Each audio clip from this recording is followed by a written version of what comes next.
হাসিনা যেভাবে প্রত্যেকটি জায়গায় গোপালগঞ্জের সিন্ডিকেট বসিয়েছে, তার ফ্যামিলির প্রত্যেকটি জায়গায় সিন্ডিকেট বসিয়েছে, সেগুলোকে শেষ করে সমতার একটি সিস্টেম চায়।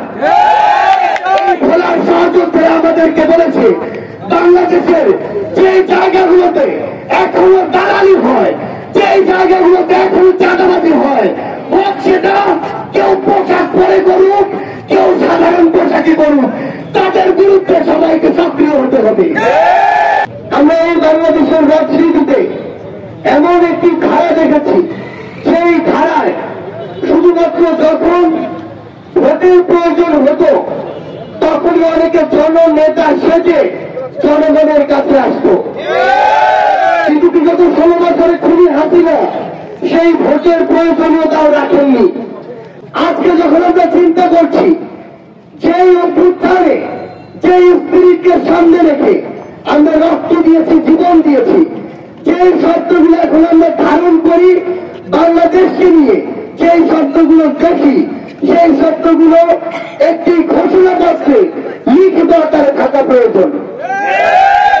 কিন্তু কোন কথাগুলো লিখিত আকারে এই ঘোষণাপত্রে থাকা প্রয়োজন, সেগুলো যেন কয়েকজনের কথা না হয়, প্রত্যেকটি শ্রেণীর মানুষের কথা হয়। যে ভোলায় গ্যাস উৎপাদন হয় সেই ভোলার মানুষ কেন গ্যাস পাবে না? যে ভোলা থেকে আমার স্পিড পরে হোক, লঞ্চে হোক, ফেরিতে হোক, একজন রোগী বরিশাল মেডিকেলে যেতে যেতে মারা যায়, সেই ভোলায় কেন মেডিকেল কলেজ হবে না? এই ভোলা থেকে যখন আমার একটা লম্বা সময় নিয়ে ওই একটি শহর বরিশালে যেতে হয়, তখন আমার যদি 40,000 কোটি টাকা খরচ করে পদ্মা সেতু হয়, 30 থেকে 35,000 কোটি টাকা খরচ করে পদ্মা সেতুর পাশে একই সাথে রেল সংযোগ হয়, ওই দুইটি কাজে যদি 70,000 কোটি টাকা খরচ করা হয়, তাহলে 5 থেকে 10,000 কোটি টাকা খরচ করে কেন ভোলা থেকে বরিশালে একটি সংযোগ সেতু হবে?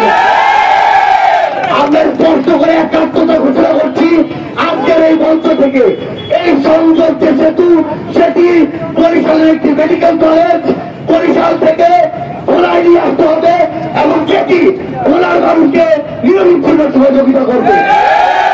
এবং এই যে ভোলার গ্যাস,